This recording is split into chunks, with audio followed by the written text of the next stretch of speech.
This is WSFA 12 News Now.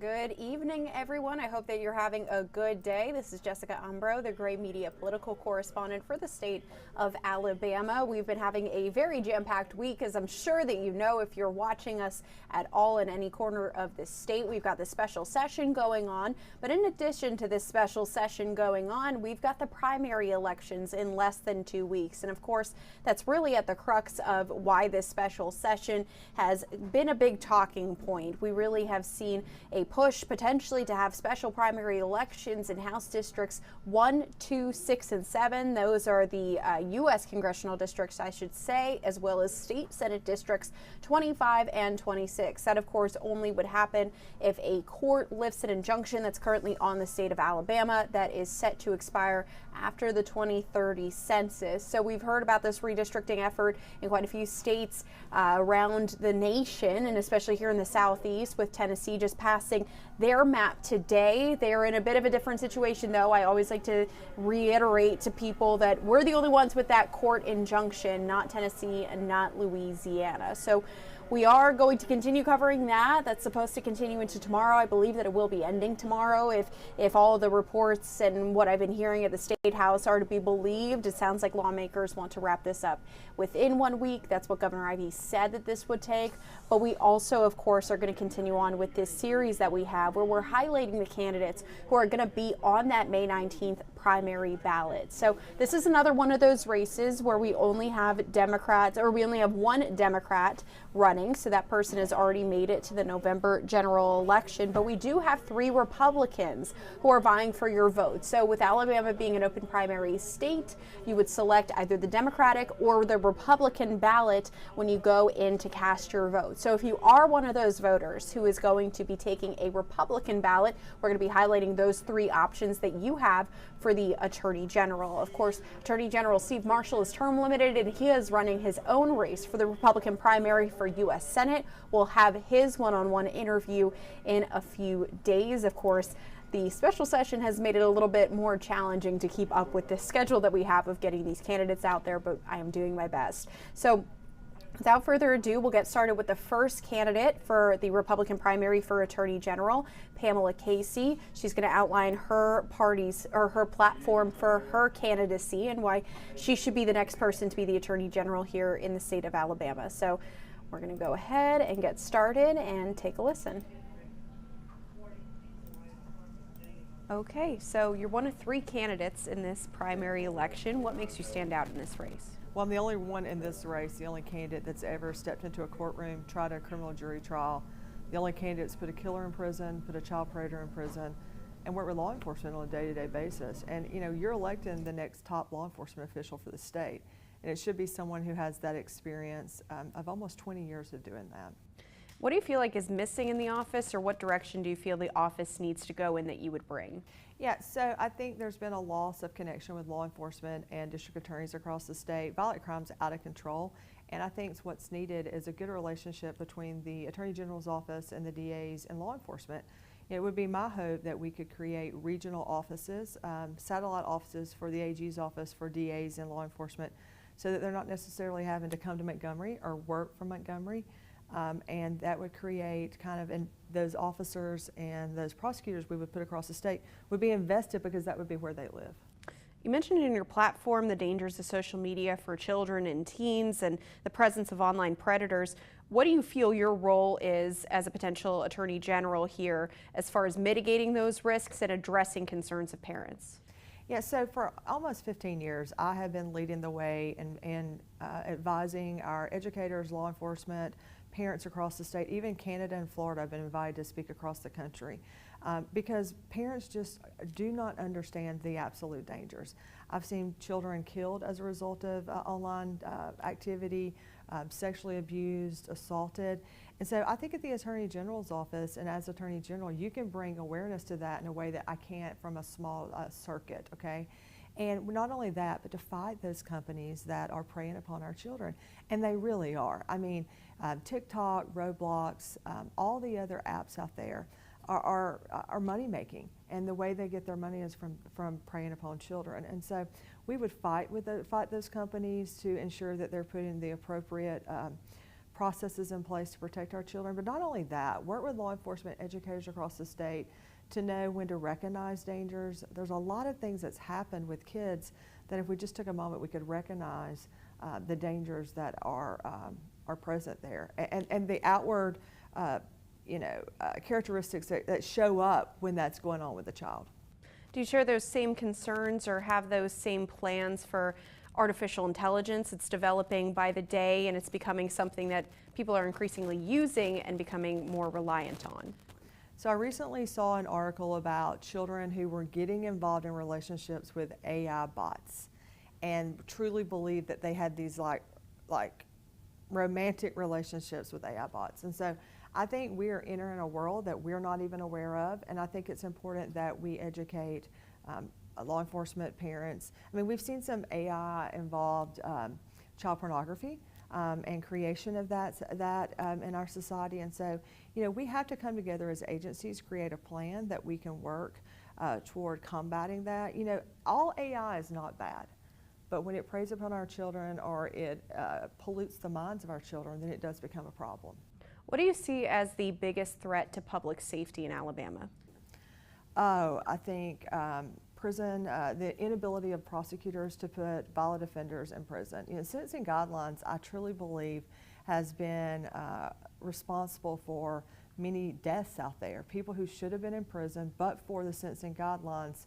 And as a result of those, they got lighter sentences, would have been in prison at the time that they committed other crimes. Specifically, we had one in our county where a capital murder took place on someone who had gone, should have gone away for a long time, but didn't because of those guidelines.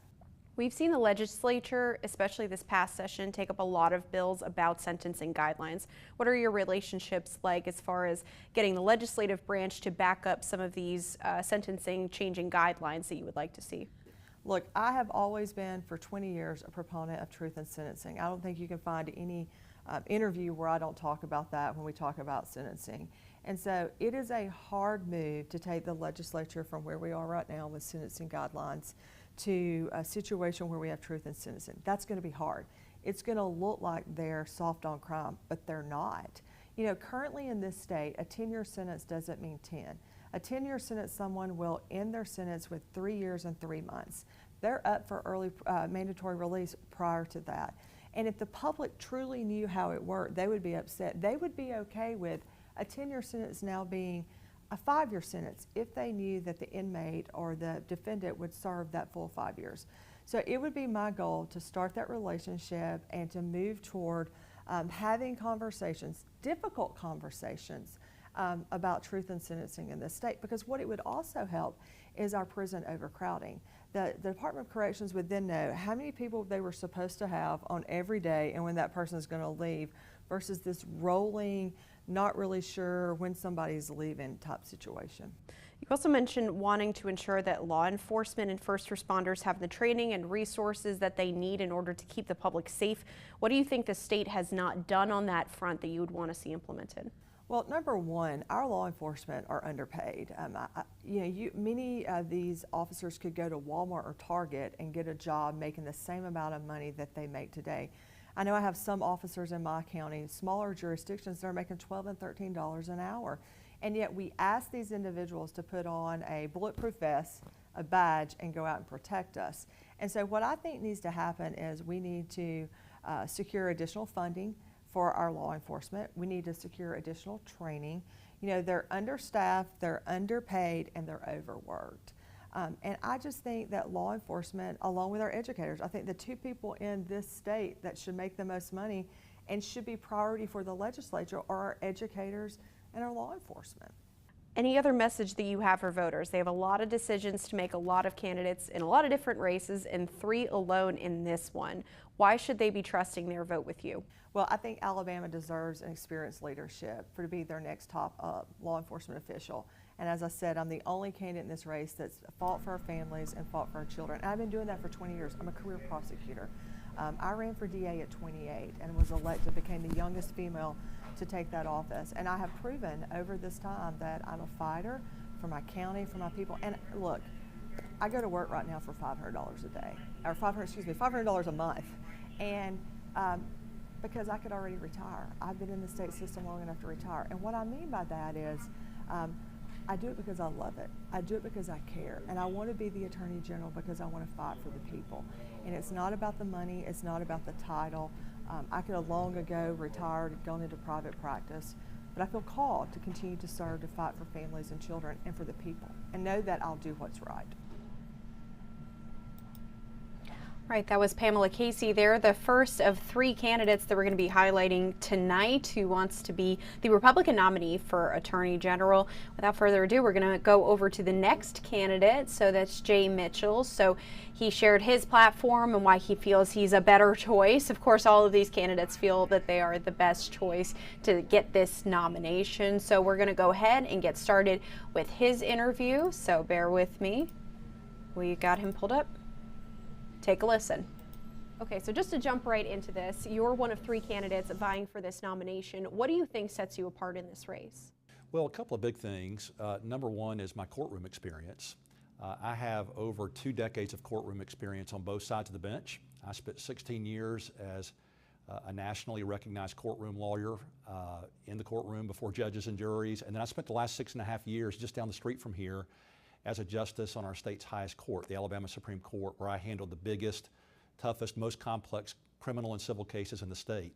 So that's the first thing. The second thing is, I think, just an understanding of the moment that we're in America.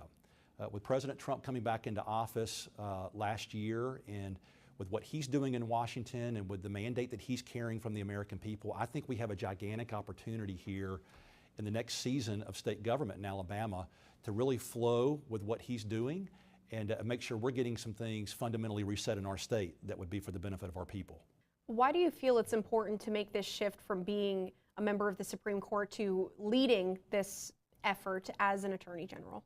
Well, I love being on the Alabama Supreme Court. I love being a judge, loved working with my colleagues, working with my staff every day. In short, I feel called to this opportunity. I believe that the unique moment we're living in America and Alabama to do some bigger things because of the way the president is resetting the agenda, I feel called to that moment. I feel called to that opportunity. And I believe I can make a bigger difference for the people of Alabama in that role. You know, when you're a judge, you really need to be staying above the fray, just handling the cases and controversies that come before you. But as Attorney General, I'll be able to initiate, to catalyze some big things for the people of our state. What are some of those issues that you feel like you haven't been able to speak out directly on that you would be looking to address directly in this role? Well, one is making sure that we're dealing with the problem of violent crime in our state. And I'll just tell you, that's going to be my #1 priority. Anybody who followed my body of work on the Alabama Supreme Court will tell you, I was a tough law and order judge, a judge that criminals love to hate. And I can promise you they're going to hate me a lot more when I'm Attorney General. There are things we have to do to solve this problem in Alabama. You know, many of us have the blessing of living in safe communities, but we got some real hot spots in Alabama. And we're sitting in one right here in Montgomery. Montgomery's gotten worse and worse when it comes to violent crime. And we've got to put focus and attention on this problem to solve it. And I want to solve it first and foremost for the people who live in these areas. There are wonderful law-abiding people, law-abiding Alabamians who live in these high-crime areas, who deserve every opportunity to raise their families, to go to work, earn a living. But then we also have to solve it for those of us who live around these areas, because the crime that happens in these hot spots inevitably spills out. You know, I just came from Lee County today, and I was reminded of the fact that the vet school faculty member in Auburn who was brutally attacked and murdered, that was a guy who came down I-85. Anaya Blanchard, we've just seen the conviction of her killer. The sentencing will take place this week. That was her in Lee County, a guy who came down the interstate from Montgomery. So we got to make sure we're solving the problem of violent crime so that we can keep our people safe and that they have every opportunity to live the way they need to live.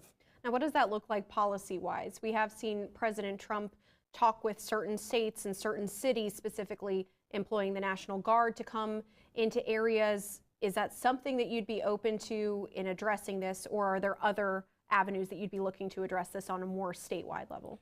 Well, I believe President Trump is really setting the tone and setting the example. I'm really grateful for his leadership at the national level when it comes to restoring law and order in our cities, making sure we're putting bad guys away and keeping them put away. Obviously, the greatest examples of that by the president are in Washington, D.C. and in Memphis.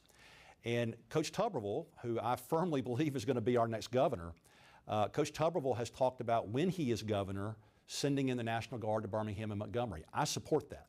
I believe we can do that in a strategic and precise way that will help the people in those cities and help those who live around those cities. We've got to take full advantage of that opportunity. Beyond that, look, I think the through line with a lot of these hotspots is that they're blue cities being run by blue city mayors who are soft on crime and not backing up their police officers when the going gets tough. And I got to say, I think when Coach Tuberville comes in, when I come in as Attorney General, if these mayors can't get it together, the state's going to have to step in and do more. I don't want that to happen, but that is definitely an option we've got to have. I've seen it on your website and in some other candidates and other races as well, this idea of preserving Alabama values and protecting Alabama values. How would you describe those, and what does that look like on a policy stance? What does that mean? Well, there are multiple things. For one thing, making sure that we're keeping boys out of girls' sports and women's female spaces. I've got 3 daughters. I got 2 daughters in high school sports right now. My wife Elizabeth and I care passionately about that issue. Making sure that we don't see radical gender ideology or transgender ideology coming into our schools or our libraries. It means protecting our kids online. All 4 of my kids have done some kind of gaming online growing up, and it's really hard for parents. Parents are trying to do everything they can to put filters on there, guardrails on there, yet these child predators lurk. And we got to make sure we have an Attorney General who's going to get in that fight and make sure we're not allowing child predators to prey on our kids online. And if there are programs or platforms that are enabling that, we've got to confront that. I'll tell you, I'm getting in that fight, and I'm coming to that fight with the heart of a dad. I've seen on your website, and it's hard to miss it on TV, some of your ads that tell people that they can go back to the Middle East if they support radical Islam. These campaign ads have gotten a lot of attention on TV, online. What is your message to people who see those and think, that's a very strong statement here? Is there room for Islam in your version of Alabama's values? Well, I'm very concerned about the conditions being created for radical Islam to take root in Alabama. That's very concerning to me. I think many times we think, oh, that's just something that happens up north in Minneapolis or Dearborn, Michigan or New York. But we've got to wake up and take notice here. We see things happening very rapidly in our surrounding sister southern states, places like Texas and Florida, where conditions are being created for things like, for example, in Texas, to start an Islamic city, for that to be a particular enclave.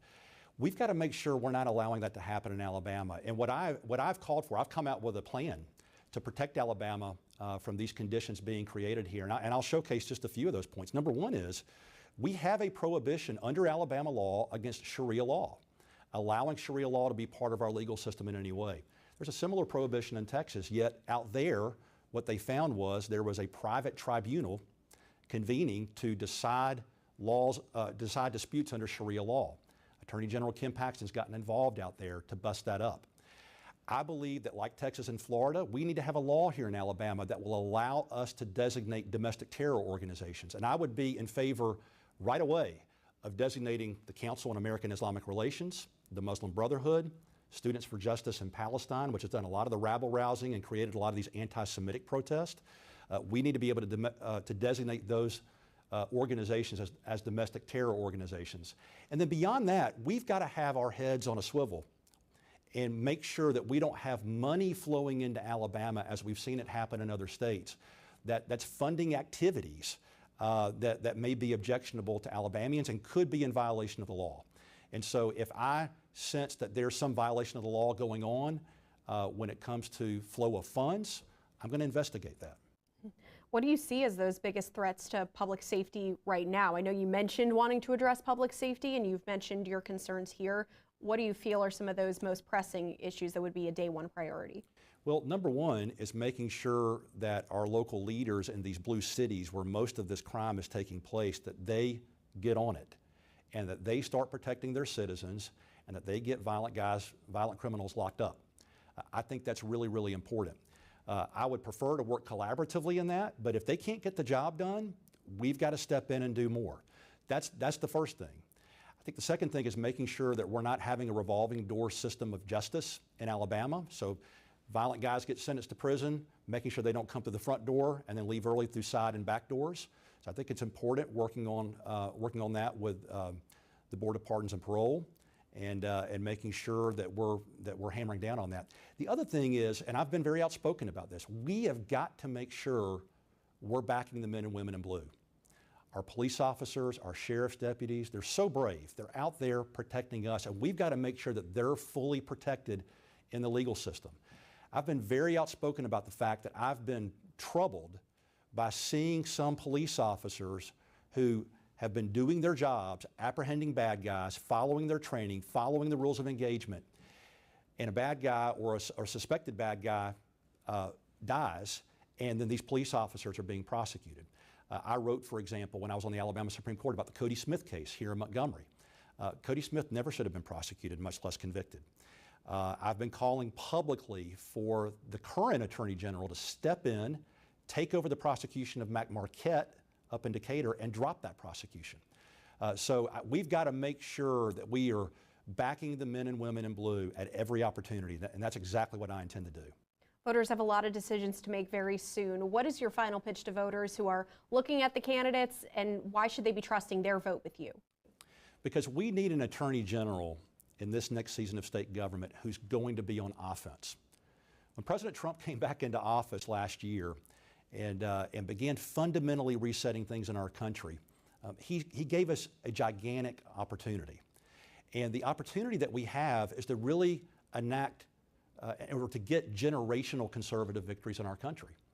And the only way we're going to do that is if we have leaders at the state level who understand that, who understand the unique window of opportunity that we're in, who are in alignment with the president's agenda, and who are ready to enact serious reforms, great laws in our state to do better things for our people. So I'll just tell you, I'm going to be on offense. This is not a time for defense, for being passive, for being low energy, for lying back. This is a time for going on offense with President Trump and soon to be Governor Tuberville, and that's exactly what I'm going to do.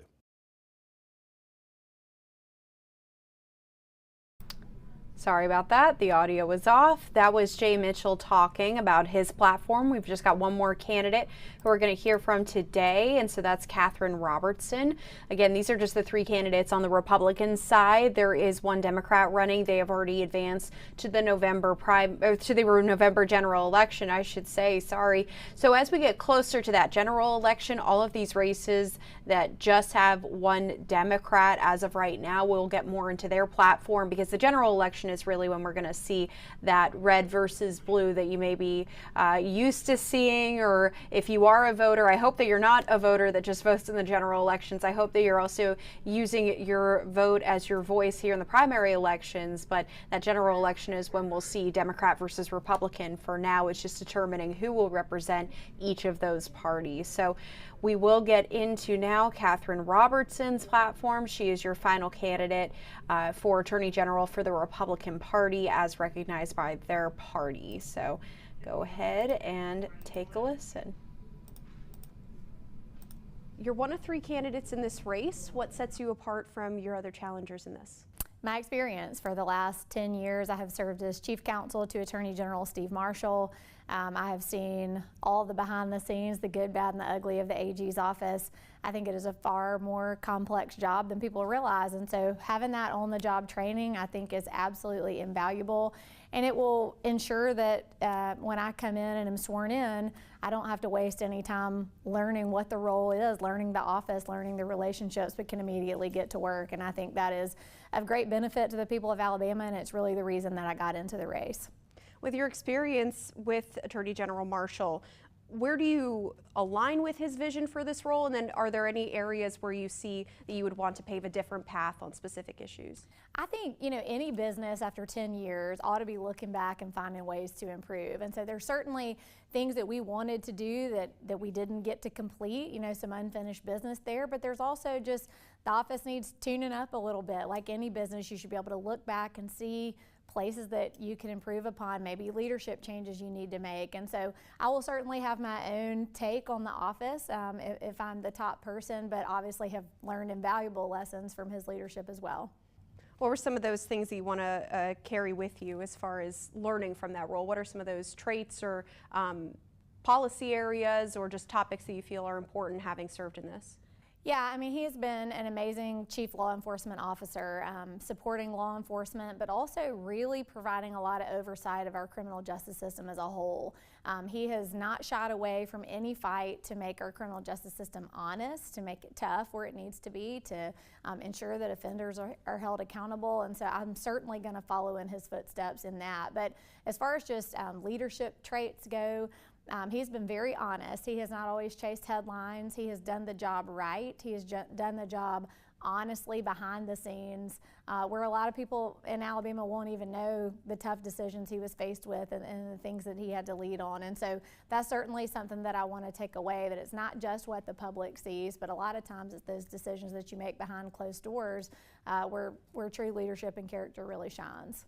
On your platform and online, you mentioned wanting to implement President Trump's America First vision for Montgomery. How would you just define or explain that vision to somebody as far as what that would look like in everyday life? You know, I think one of the things that I like about President Trump's agenda is that he really does seem to want to return power to the states. You've heard him talk a lot about the United States Department of Education and how those decisions need to be more localized. I think that's very aligned with the vision we've had in the AG's office and the vision that I would want to carry forward, that we believe that the founders up until today had the correct vision for the power to really reside with the people. And it's a lot easier to access your representatives in Montgomery, your agency head, your governor, your attorney general, than it is the people making decisions in Washington. And so I think President Trump is very aligned with conservative states that really want to see power return to the people. So would that look like additional police forces? Would that look like, we've seen the National Guard go into some cities. What would that look like as far as when people are here in Montgomery? What would that look like? Yeah, I think it's an array of things. I mean, we have seen the federal government intervene in our congressional maps. We've seen the federal government sue our prisons. We've seen the federal government under previous presidential administrations try to push policies down into our public schools. And so it's really in every facet. We've seen it in public health during COVID, you know, an agenda coming from Washington. And so I think that the people want decisions to be made at the level that is most accessible to them and can hear their reaction to that. And I think that most Alabamians don't believe that every state should be run the same way, you know, that there's a one-size-fits-all policy. I think Alabamians want Alabama to be able to make its own decisions, and so that is across a broad array of categories, and the Attorney General is uniquely positioned as the only constitutional officer that can actually establish the state's legal position. You'd mentioned just on your site wanting to defend against Washington overreach, along with protecting President Trump's agenda with pro-law and order. Where do you feel the balance is between having the state ideas of what you want Alabama to look like while also considering or going against, not necessarily one or the other, but just considering the opinions of Washington? Yeah, I think when you talk about law and order, there is certainly a multi-level government response there. I think that law enforcement works best when we're all working together. And when you think about the vast resources of federal law enforcement versus the medium resources of state government and sometimes the limited resources of local government, we ought to all be on the same page. And I think one thing we've seen change for the better under the Trump administration is we do see more interaction with the FBI. We see more interaction with DEA. Just today we had ICE agents at our office for lunch to talk about ways to partner. And so I do think the president is pushing down this concept of coordination and collaboration that is benefiting even here in the capital city. I mean, we just partnered with the FBI in an operation here in Montgomery a couple of weeks ago, and we've had the MAX program that has federal agents participating that's been running for about a year and a half. And so that's where you can really deliver for the people, and that's not federal overreach. That's true partnership, and I think that's what Alabamians want to see. With having two other people in this race, when people either come across your platform or see this interview or just hear about your candidacy, what do you really want voters to take away so that they know that when they cast their vote for you, that they can trust their vote with you, essentially? Yeah. I think just your demonstrated track record is what counts the most. I have not been a candidate for very long, and I've had political aspirations for not very long at all. In fact, I'm still not sure I have political aspirations. What I've done is learn how to do this job. I've learned how to do it well. and I know how to deliver results for the people of Alabama. And so I think I'm a very atypical candidate. I am just a state employee who had the fortune of getting a really great job in the AG's office, and I hate to see my 10 years of experience walk out the door with AG Marshall's 10 years. I think that there's going to be value for the people of Alabama to have some continuity in the state's law firm, because we're going to have a brand new governor and a brand new lieutenant governor and a brand new secretary of state, and the AG's office serves all of those other officers. We've also got a presidential administration that'll be halfway over, and they need Alabama to immediately be at the table and participate and not lose time for somebody new to learn the job. And so that's the thing that sets me apart. It is the reason that I got into this race. I think I am able to bring that experience in a way that no one else can to serve a state that my family's been in for 8 generations, and that's truly the heart of why I'm running. One day I will remember to turn on the microphone when I come back from an interview. Sorry about that, everyone. That was it for our candidates for today. Like I've said throughout the week, we're trying to stay on top of this as best as we can, but tomorrow will be the last day, presumably, of this special session, and we'll be picking up more of the selection content on air. I know that we've been doing these short clips, and it's been really great. Some of the producers here have helped in getting those out, but of course I've been over at the State House. So this should become more of a focus on TV, barring any breaking news. I always like to say that, and of course I didn't say that before this special session. So we'll be updating these and uploading these online if you weren't able to see all 3 of the interviews here on this live stream, but these will be on a video playlist on our web story. There's also a general story that's up on WSFA's website where you can see all of the profiles that we've done so far, and they're organized by race. So we've already done auditor, treasurer, secretary of state, and commissioner of agriculture.